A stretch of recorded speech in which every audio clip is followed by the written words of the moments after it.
जेजेमा मेथड्रे तैयारी कखारु डंक छतुरे। Hello friends, जय जगन्नाथ। केमिति आपण मैंने मैं आशा कर समस्ते भले थे। फ्रेंड्स, आज मो जेजेमा हाथ तैयारी जेजेमा मेथड्रे से केमती तैयारी करते कखारु डंक छतुरे आज मैं आपको से रेसिपी विषय कहूँ। चलते फ्रेंड्स, देखिपे ये मुझे कखारु डंक नहीं संगे किसी आलू बैगण सारू को किसी काटिक नहीं देखिए फ्रेश कखारु डंक मुझे बारी तोलिकी आनी कखारु डंक हो तार जो पत्र देखिपे केते फ्रेश देखा सागर मुझे किसी छतु को भाजिक नहीं जाइए चारिपटे टमाटो को राउंड कर रखी जब आपको भल लगे ये डिजाइन तो मतलब कमेंट सेक्शन में कहे छतु भजा चारिपटे मुझे टमाटो राउंड करदे।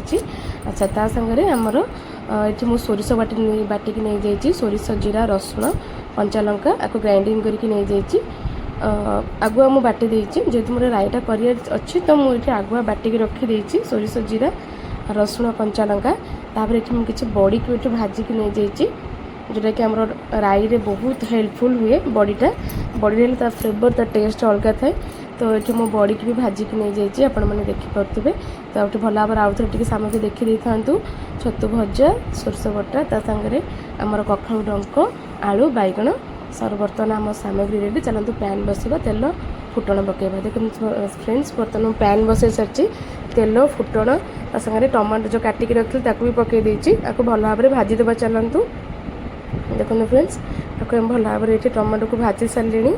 चलते आम ए रखी कखारु डंक आलू बैगण सारू को आम ए पकईबा। देखो आपको पकई सारे भल भाव में एपट सेपट करदे जमती अधा सीझी आसला बेलू आम ए सोरष बटा आड करवा जो सोरष बाटिक रखी। देखो फ्रेंड्स, ये बर्तमान सीझी आसला आप देखिपे ये प्रायतः सीझी आसला तो चलते आम ए सोरिष पकईदे और छतु भी पकईदे। देखो छतु सोरिष ये मिसेक पकई देखिपे आपण मैंने आपको भल भाव में मिक्स भी करदे आपको किसी घोड़े देवा। देखो पानी टी देकी अल्प पानी देके आपको घोड़े देती देखिए आप पानी टी फुटिया भी छाड़देवा।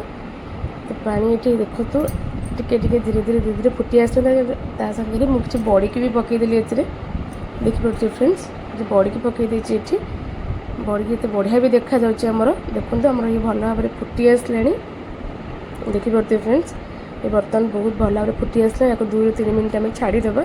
देखिपे फ्रेंड्स ये बर्तमान फुटी सारा पर यही प्रकार देखा आपको प्लेट को काढ़ी चलते आप टेस्ट करवा।